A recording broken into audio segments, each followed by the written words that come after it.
Hello everyone, welcome back to my channel. आज हम लोग प्लांट फिजियोलॉजी का ये पर्टिकुलर क्वेश्चन सॉल्व करने वाले हैं। और ये क्वेश्चन जैसे कि मैंने आपको कहा, ये प्लांट फिजियोलॉजी से ली है मैंने। और ये टॉपिक आपको तब मिलती है जब आप फोटोसिंथेसिस पढ़ते हैं प्लांट में, ठीक है।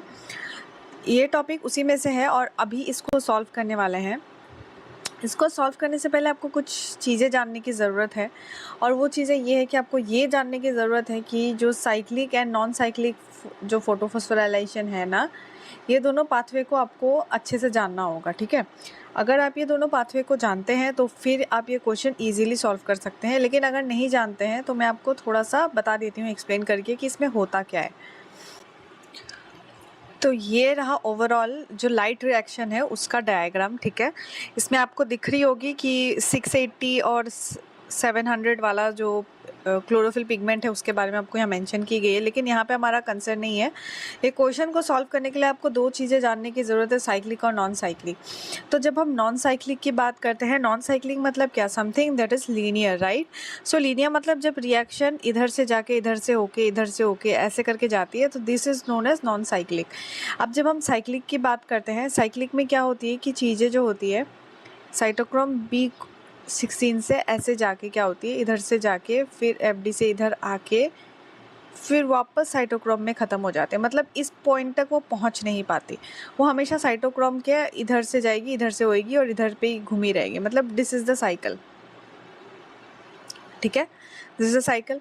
अब जब हम साइक्लिक की बात करते हैं तो साइक्लिक फोटोफॉस्फोराइलेशन में क्या होती है कि वो तब ऑपरेट होती है जब आपको एटीपी की रिक्वायरमेंट ज़्यादा होती है। जब प्लांट को एटीपी की रिक्वायरमेंट ज़्यादा होती है तो वो क्या करती है, नॉन साइक्लिक से साइक्लिक को वो अपना लेती है, फेज़ में आ जाती है। तो साइक्लिक होने की वजह से वो क्या करती है, ये साइकिल फॉलो करती है।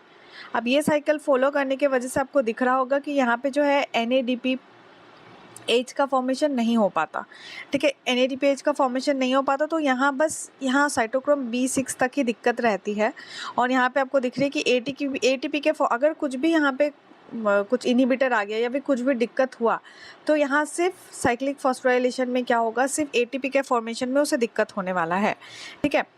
इतना तक समझ लिए हैं। अब मैं बताती हूँ आपको कि जब ये पाथवे कहीं से भी इनहिबिट होती है ना, आपको ये ध्यान रखना है कि कौन से स्टेज में क्या इनहिबिट होने के चांसेस है, ठीक है। अब जब हम ATP का जनरेशन की बात करते हैं तो यहाँ प्रोटॉन मोटिव फोर्सेस की भी बात करते हैं, ठीक है। सो वो प्रोटॉन मोटिव फोर्सेस में क्या होती है कि H+ आयंस वो पंप करती है एंड देन उसके बाद ATP जनरेट होती है। यही था जो प्रोटॉन मोटिव फोर्स का काम। अब इसको हम देख लिए हैं, अब इसको क्वेश्चन में अप्लाई करते हैं कि क्वेश्चन में क्या बोला गया है, पूछा गया है। So this is the question. इस क्वेश्चन में बोला गया है कि A is an inhibitor of chloroplast function. The production of O2 and synthesis of ATP are measured in eliminated chloroplast before and after addition of A. So यहाँ पे A एक inhibitor है, वो अप्लाई किया गया है, और inhibitor के प्रेजेंस में यहाँ पे भी इनहिबिटर डाला गया है। इनहिबिटर के प्रेजेंस में O2 के प्रोडक्शन में और ATP के सिंथेसिस में क्या डिफरेंस हमें देखने को मिलता है, ये हमें पता करना है। ये हमें मतलब उसके बेसिस पे हमें ये आंसर करना है, ठीक है। और एक और चीज़ आपको पता होगा कि वाटर मॉलिक्यूल जब वो ब्रेक होती है ना, तो ये देती है हमें, ठीक है। ये देती है, ये कब होती है, ये इनिशियल स्टेज में होती है। लाइक फोटोलाइसिस ऑफ वाटर जो होती है इनिशियल स्टेज में होती है। मैं आपको फिर से एक बार दिखा देती हूँ। इस स्टेज में आपको दिख रही होगी कि जो यहाँ है ना, यहाँ पे वाटर का फोटोलाइसिस हुआ है, ठीक है। यहाँ पे वाटर का फोटोलाइसिस हुआ है। अब अगर चीज़ें इनिशियल स्टेज में ही होगा, फोटोलाइसिस का मैंने क्या बोला था आपको, वाटर से O2 का जनरेशन होना। जब वाटर से O2 का जनरेशन हो रहा है, सो इसी स्टेज में हो रही है। तो अगर इनहिबिटर अगर हम डाल रहे हैं किसी पोजीशन पे, अगर इनहिबिटर डाल रहे हैं, अगर वो O2 को मेजर कर रहा है कि O2 कितना ज़्यादा प्रोडक्ट प्रोड्यूस होगा, कितना नहीं होगा, और इनहिबिटर अगर ऐसे सिचुएशन में O2 का मेजरमेंट में क्या होगा, ऑब्वियसली O2 का अमाउंट में डिक्रीज़ होगा, क्योंकि अगर इनहिबिटर है तो फोटोलाइसिस नहीं हो पाएगा, वाटर ब्रेकडाउन नहीं हो पाएगा और O2 का प्रोडक्शन कम होगा, ठीक है। लाइट रिएक्शन नहीं हो पाएगी, O2 का प्रोडक्शन कम होगा। तो इसीलिए हमें क्या मिलेगी कि जो इनिशियल स्टेज में अगर यहाँ पे इनहिबिटर ने एक्ट किया है, अगर ए इनहिबिटर ने अगर इनिशियल स्टेज में एक्ट किया है, तो वो O2 का प्रोडक्शन क्या कर देगी, कम कर देगी। लेकिन यहाँ पे जब हम ग्राफ 1 को देखते हैं, इस ग्राफ में बताया गया है कि O2 का प्रोडक्शन में कोई इफेक्ट नहीं डाला है, नो इफेक्ट, ठीक है। O2 के प्रोडक्शन में कोई इफेक्ट नहीं डाला है। दैट मीन्स कि O2 तो बढ़िया चलता रहेगा। अब O2 के बढ़िया चलने के वजह से क्या हो जाएगा कि जो पूरा जो नॉन साइक्लिक पाथ है ना, वो पाथवे फॉलो हो जाएगा, और नॉन साइक्लिक पाथ फॉलो होके क्या हो जाएगा, NADP का रिडक्शन हो जाएगा। ठीक है, मतलब कि O2 में कोई दिक्कत नहीं आई है इधर, मतलब इनहिबिटर O2 को नहीं इफेक्ट कर रही है, H2O के ब्रेकडाउन में कोई इफेक्ट नहीं कर रही है। अब O2 प्रॉपर सिंथेसाइज हो रहा है, O2 ज़्यादा है।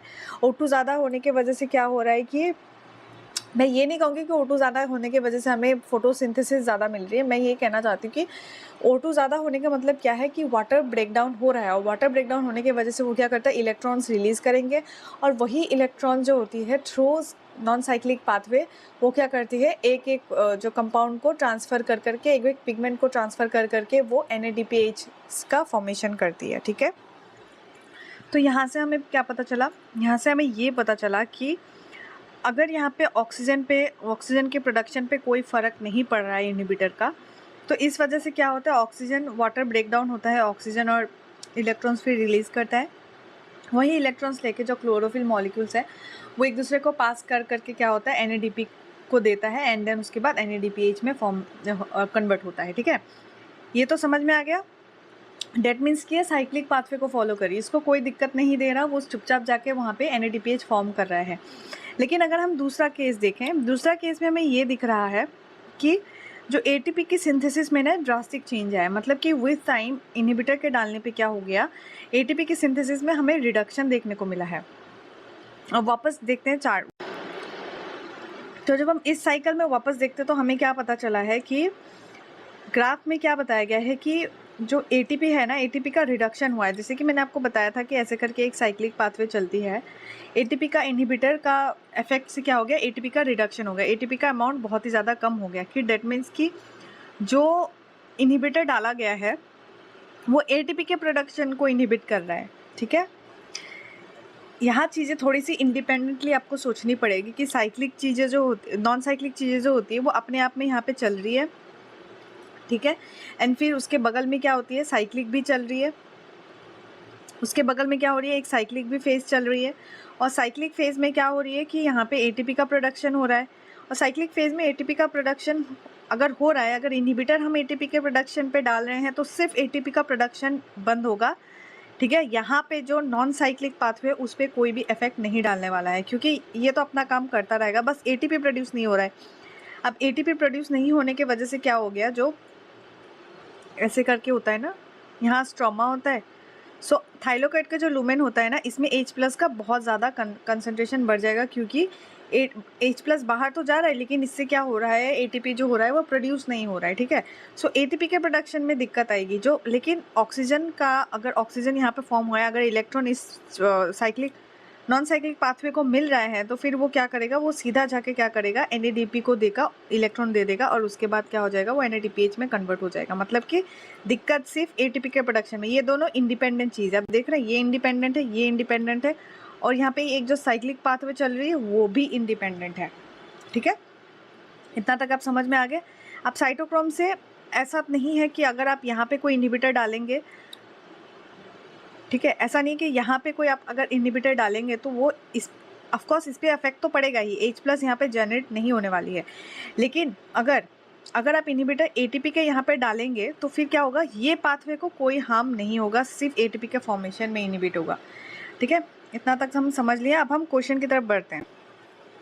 क्वेश्चन की तरफ बढ़ते हैं तो हम इसमें दिखता है कि ये देखिए, ATP के प्रोडक्शन में हमें कुछ चेंजेस मिले हैं, ATP के सिंथेसिस में हमें चेंजेस मिले हैं। डेट मीन्स इनहिबिटर सिर्फ ATP के सिंथेसिस में इनहिबिट कर रहा है। तो अब इधर ऑप्शन में देखते हैं व्हिच स्टेटमेंट इज करेक्ट, ये दोनों में से हमारा कौन सा स्टेटमेंट करेक्ट है।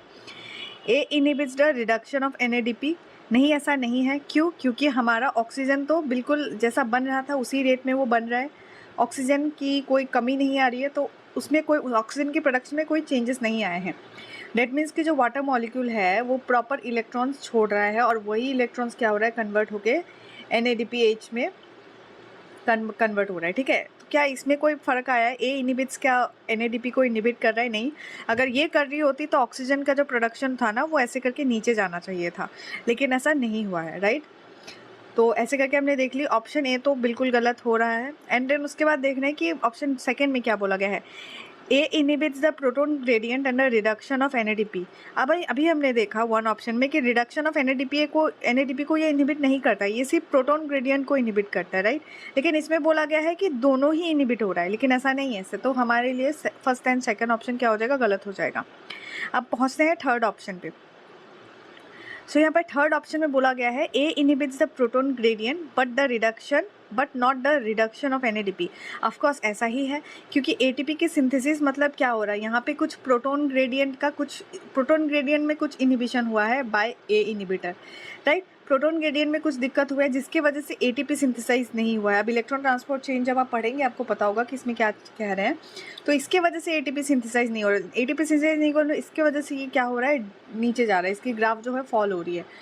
ये तो समझ आ गया कि ए इनहिबिट्स द प्रोटॉन ग्रेडियंट, ये तो सही है बिल्कुल, बिकॉज इसी वजह से एटीपी की कंसंट्रेशन कम हो रही है। And but not the reduction of NADP.